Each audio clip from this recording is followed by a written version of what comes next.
Hello and welcome. My name is Moataz Allam. I'm presenting today my project regarding IBM Coursera Advanced Data Science Capstone.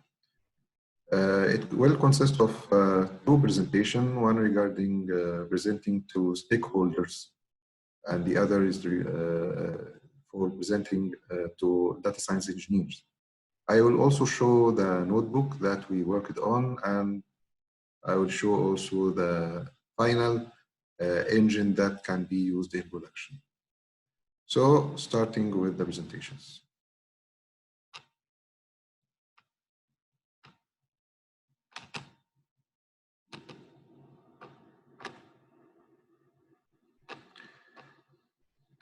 Here, we will talk about my project. My project is for a startup success forecast. A startup is a new company that is built by founders, and they present it to the public with a complete business plan to get their attention and their investment in this startup. And also, there will be also time frame. There will be also all the parameters in the business plan presented and showed thoroughly for the investors. And if we search for such startup success statistics in the internet, we will see plenty of them. And all of them are talking about the ratios or the percentages of success for the startups when some criteria are met, like a number of bakers or the background of bakers, the founders, if they started old startups before or not, the business category itself, the funds that is needed or the pledge that is paid, and so on. But there is no actually engine that is talking about if a specific startup is expected to succeed or no. And this is what we are going to build.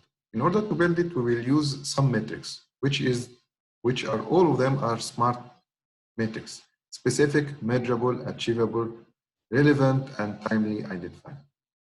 Those metrics can be used to measure any kind of success, not only startup actually.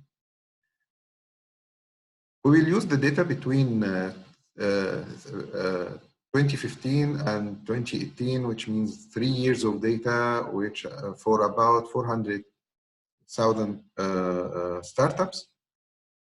And those data are collected from the Kaggle side. This is a snapshot of the data. We will see here the name of the project, the category, the main category of it, the currency, deadline, and so on. Those are parameters there. Some of them, of course, we clean because we will not use them in our study, like the name of the project, like the currency, because all the currencies will be on USD, will be converted to USD, and so on. And from those parameters, we extracted 20 features.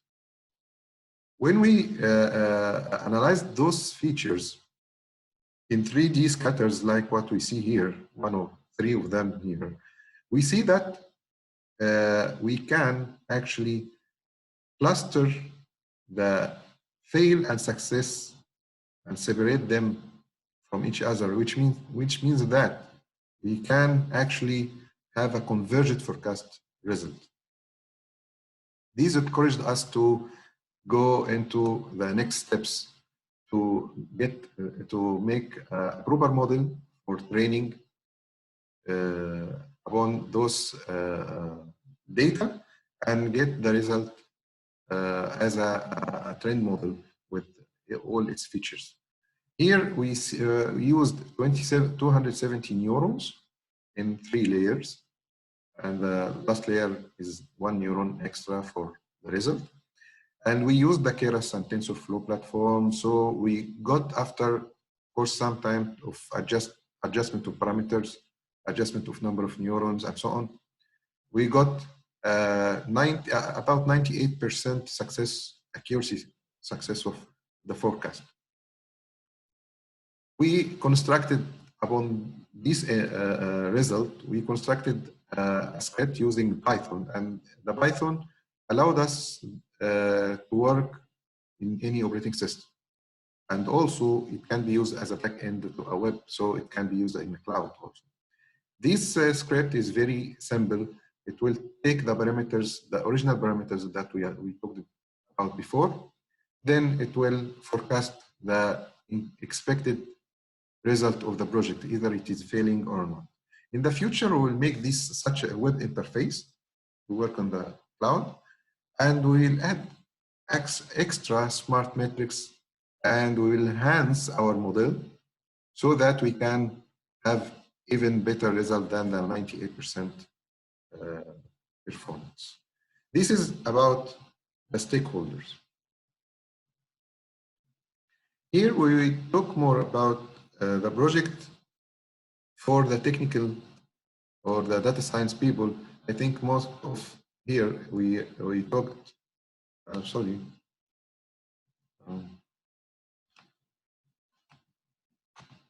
Most of the time, what we talked about in the first presentation, we'll talk about again in the second presentation. So I will actually skip it, and I will go directly to new slides for the data scientists, which are more deep discussion about the data cleansing, about the duplication which we found in the data, about the NaN rows, and about even some of the parameters that we should eliminate and to extract new parameters like the time frame.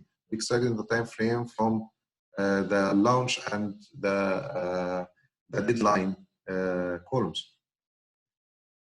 We removed the names, we removed the currencies, and so on.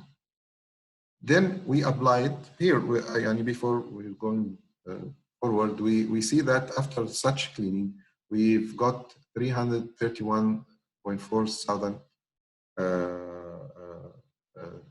startups instead of the 400K startups.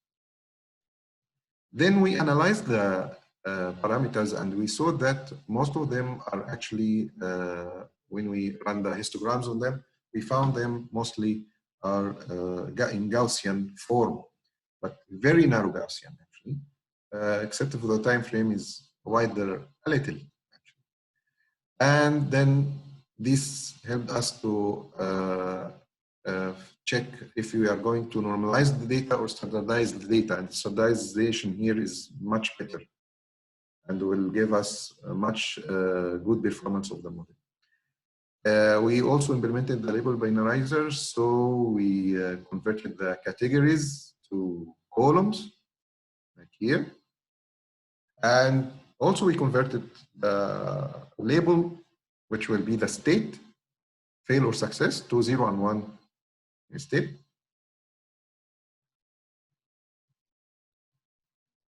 Then we ran the correlation matrix to see if there is a correlation between the features or the parameters there, and we actually found that yes, there is some features like the goal and the pledge that are highly correlated with the goal real and the pledged real. Of course, this is because of the nature of such parameter.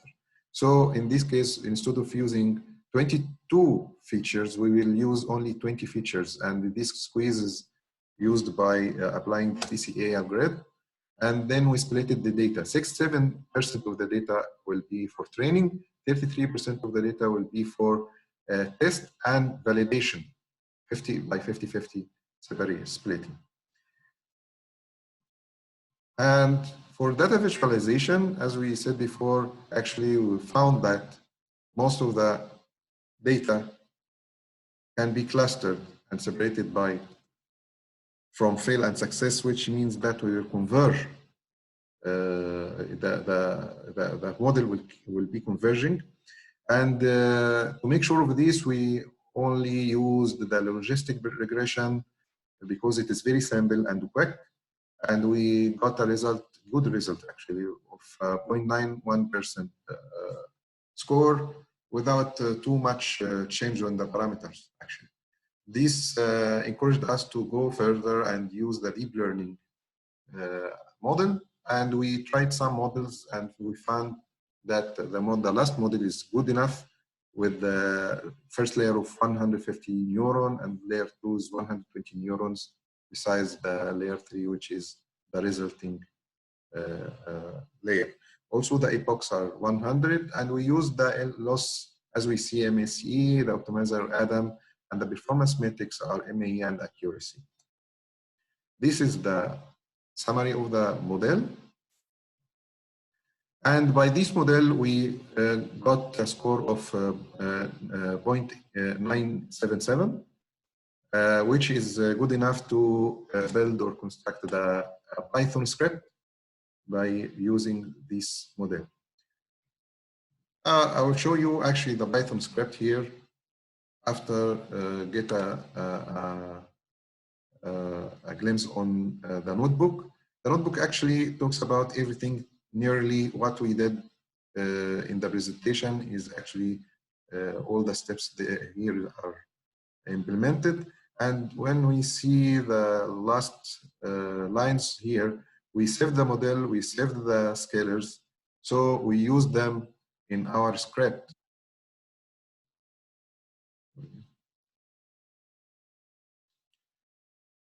Using them in our script, we'll see how.